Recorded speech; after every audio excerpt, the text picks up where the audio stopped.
Hey guys, welcome back to my channel Lilia Pictures. Korang semua apa khabar? Macam biasa, Abli doakan korang agar sentiasa berada dalam keadaan yang baik dan sihat, hendaknya di samping keluarga dan insan yang korang sayang.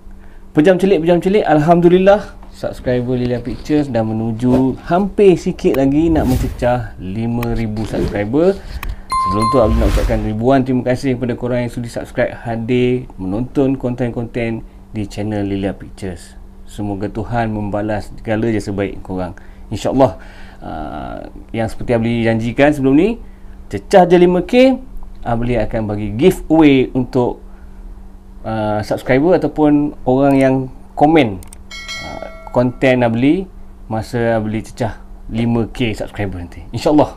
So bagi korang, stay tune, terus kekal bersama channel Lilia Pictures, stick with Abli, support konten-konten Abli. Jangan lupa tinggalkan komen di ruangan komen. Okay? So guys, kali ni tanpa membuang masa, Abli nak share dengan korang podcast kisah seram yang Abli tertarik setelah membaca di sebuah blog kepunyaan P. Ahmad. Dan tanpa membuang masa, let we jump into the story.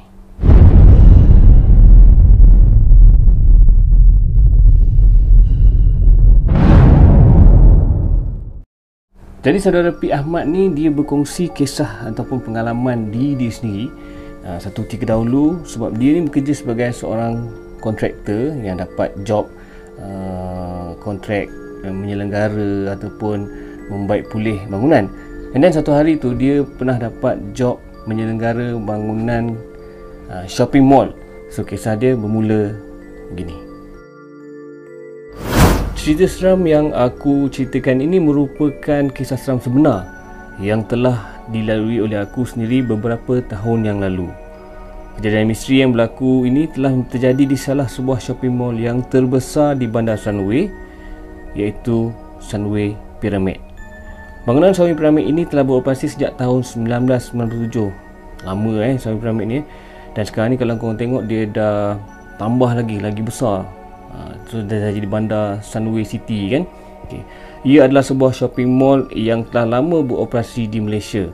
Kira legend lah Walaupun ia masih aktif beroperasi sehingga kini, tetapi masih terdapat kisah-kisah seram yang berlaku di dalam bangunan yang tersegam indah di bandar Sunway. Bagi sesiapa yang telah lama bekerja di sini, mungkin tahu cerita-cerita hantu yang melibatkan laluan ataupun lorong pekerja di dalam bangunan Sunway Pyramid ini. Aku bekerja sebagai kontraktor untuk melakukan kerja-kerja upgrading di bangunan Sunway Pyramid ini. Oleh itu aku ditugaskan untuk bekerja daripada pukul 10 malam hingga ke pukul 10 pagi. Ini bagi mengelakkan gangguan kepada para pelanggan di shopping mall ini. Kejadian misteri di tangga belakang ini aku alami setelah 4 bulan aku melakukan kerja-kerja di bangunan ini. Yang peliknya, sebelum-sebelum ni tak ada pula kena kacau. Staf dalam bangunan ini pun tak pernah cerita kalau bangunan Sunway Pyramid ini ada kisah seram ataupun cerita hantu yang tersendiri. Kisah seram yang aku alami ini terjadi dalam pukul 11 malam. Aku sampai ke site biasanya dalam pukul 9.30 malam dan akan buat job planning untuk hari tersebut. 11 malam aku mulakan dengan membuat round check kerja-kerja yang telah dilakukan semalam untuk memastikan tak ada kecacatan ataupun defect di dalam pemasangan barang-barang yang telah di-upgrade. Bila malam, lift semua tak beroperasi dalam mall.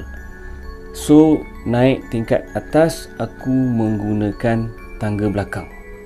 Dalam perjalanan aku nak naik tu, di pertengahan tangga, tiba-tiba aku ternampak ada satu lembaga yang berwarna hitam. Dan aku tak tahulah hantu ataupun apa, sebab benda tu dia berwarna hitam yang besar dan berbulu penuh di seluruh badannya. Dia blok terus aku kat tangga yang aku nak naik ke atas tu. Aku macam tergamam sekejap sebab tak tahu nak buat apa. Nak terus berjalan ke depan, dia dah duduk tengah-tengah alam macam tu. Makhluk misteri ni nak kata menakutkan, taklah juga. Tapi memang aneh bentuk dia. Nak kata bulat, dia tak bulat. Tapi dia hitam dan berbulu lebat. Aku tak fikir panjang dan aku terus patah balik ke main control room. Staff Sunway macam pelik. Apa hal kejap sangat aku pergi round check, tapi diorang buat tak tahu je. Dan tak lama lepas tu, kawan aku pula nak naik ke atas, nak start buat kerja dia. Dia pun naiklah ikut tangga yang aku jumpa lembaga hitam berbulu tadi tu dengan seorang lagi kawan dia. Dan tak lama lepas tu dia dengan kawan dia pun turun balik. Aku pun mulalah bertanya, "Apa hal? Ada barang tertinggal ke?" Dia pun cakap, "Apa benda yang berbulu kat atas tangga tu? Sebelum ni tak pernah ada pula dia duduk kat situ." Aku pun tak tahu dan try tanya staff situ, diorang pun tak tahu. So bukan aku seorang je lah yang nampak makhluk bulu tu. Tapi lepas kejadian itu, kita orang masih still lalu juga kat tangga tu sebab dah tak ada pilihan lain. Tapi lepas tu kami dah tak jumpa dah lembaga hitam yang misteri tu. Dan kisah seram ni terus menjadi misteri sehingga ke hari ini. Kisah kedua pula yang di-share oleh P. Ahmad ni melibatkan kisah seram ataupun pengalaman di laluan belakang bowling Sunway Pyramid. So dekat belakang bowling tu korang tahu kan ada mesin-mesin yang nak angkat pin, reset pin semua tu kan. So kejadian ni berlaku di kawasan tersebut. Kejadian misteri kali ni aku lalui bukan pada waktu malam. Ia berlaku tengah hari kerana pada hari kejadian tu aku ada meeting dengan Sunway Pyramid. Dan waktu pagi buat spot check kerja pada tengah hari tu. So pagi dia meeting, tengah hari dia pergi spot check kerja dekat Sunway Pyramid tu lah, di kawasan bowling tu. Kisah seram kali ni aku jumpa Cik Ponti ataupun Pontianak di belakang tempat susunan pin bowling itu. Korang tahu kan setiap pin yang jatuh masa main bowling tu ada mesin yang akan susun kat belakang tu. So dekat lorong belakang tu lah aku jumpa Cik Ponti. Hantu Pontianak ni tak buat apa-apa pun. Cuma aku pun nampak dia dari jarak 20 hingga ke 30 meter. Berpakaian serba putih, berambut panjang sampai ke lantai. Tapi dia membelakangi aku. So memang aku tak nampak muka dia lah. Tapi aku sure tu bukan staff bowling dan bukan manusia. Mana ada staff bowling berambut panjang sampai ke lantai kan? End of the story, aku patah balik dan tak jadi nak teruskan perjalanan ke depan lagi. Sebab Cik Pontianak tu dah berdiri tercegat kat situ. Aku pun tak ada cerita kat staff Sunway pasal benda ni. Mana ada orang nak percaya cerita hantu macam ni kan.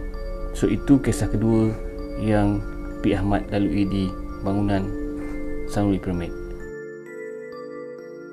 Kisah seram yang seterusnya masih di dalam Sunway Pyramid. Kisah misteri ini berlaku beberapa minggu sebelum semua kerja-kerja upgrading di Sunway Pyramid ni selesai. So dia berlaku masa tu dah hujung-hujung lah job P ni di Sunway Pyramid Kali ni hantu Pontianak ni dia tak duduk saja dah. Dia main terbang-terbang pula. Tapi bukan aku yang kena. Member aku yang tengah buat kerja atas tangga pula yang kena. Aku pun tak pasti gangguan kali ni berkesinambungan tak dengan kejadian misteri sebelum ni yang aku jumpa Cik Pontianak dekat belakang tempat bowling tu hari. Adakah hantu Pontianak yang sama mengganggu aku masa dekat belakang bowling hari tu, ataupun ini yang lain lah Cerita hantu Pontianak ini terjadi pada sebelah malam ketika aku dan kawan aku nak pasang satu device kat tempat yang tinggi. Dengan menggunakan tangga 14 step, kawan aku ni pun panjatlah kat atas dan aku standby di bawah. Tengah sedap-sedap layan perasaan malam-malam buat kerja kat Sunway Pyramid ni, tiba-tiba kawan aku ni macam tak bergerak kat atas. Dia jadi kaku. Dan aku pun pelik, apa hal dengan mamat ni kan? Aku pun panggil lah nama dia banyak kali, tapi dia masih membisu kat atas tangga tu. Aku pun dah mula menggelabah. Terus aku naik tangga tu dan tegur dia lah, menyapa kawan dia ni. Aku menggigil satu badan masa tu. Terus aku bawa dia turun bawah. Biru babe masa tu muka dia, pucat 1000 bahasa. Selepas beberapa ketika, aku bagi dia air dan suruh dia minum. Lepas tu barulah dia macam okey sikit. Dia pun cakap yang dia nampak hantu Pontianak terbang depan muka dia masa dia kat atas tu. Aku tak ada pula nampak makhluk hantu tu terbang. Mula-mula aku pun tak percaya sebab aku yang tak nampak. Tapi dengan keadaan dia yang macam tu, nak tak nak aku pun kenalah percaya cakap dia. Dan sebab sebelum ni pun PE pernah nampak sendiri kat tempat bowling tu kan. So malam tu kita orang stop dulu kerja dan sambung pada malam keesokan harinya. Alhamdulillah, itulah kali terakhir kita orang kena kacau dengan Cik Ponti tu. Aku adalah juga beritahu kat kawan aku tu cerita seram yang aku jumpa Cik Ponti masa aku buat kerja laluan belakang bowling itu hari. Dia pun buat anggapan yang Cik Ponti yang dia nampak tu adalah Cik Ponti yang sama. Sehinggalah selesai projek untuk upgrading Sunway Pyramid, dah tak ada kena kacau lagi dengan pelbagai jenis hantu kat shopping mall tu. So begitulah pengalaman kisah seram aku sepanjang aku bekerja di dalam Mall Sunway Pyramid. So cukup setakat itu dulu guys, kisah seram yang boleh nak sharekan dengan korang. Kisah pengalaman yang dilalui oleh P. Ahmad yang dikongsikan di blog beliau. Pengalaman yang dilalui selama dia bekerja di shopping mall Sunway Pyramid. Siapa sangka mall yang begitu besar, mall yang tersergam indah, tempat orang shopping, ada juga terselip kisah-kisah seram dan misteri. Wallahualam. Ini hanya cerita perkongsian pengalaman So korang jangan terlalu taksub.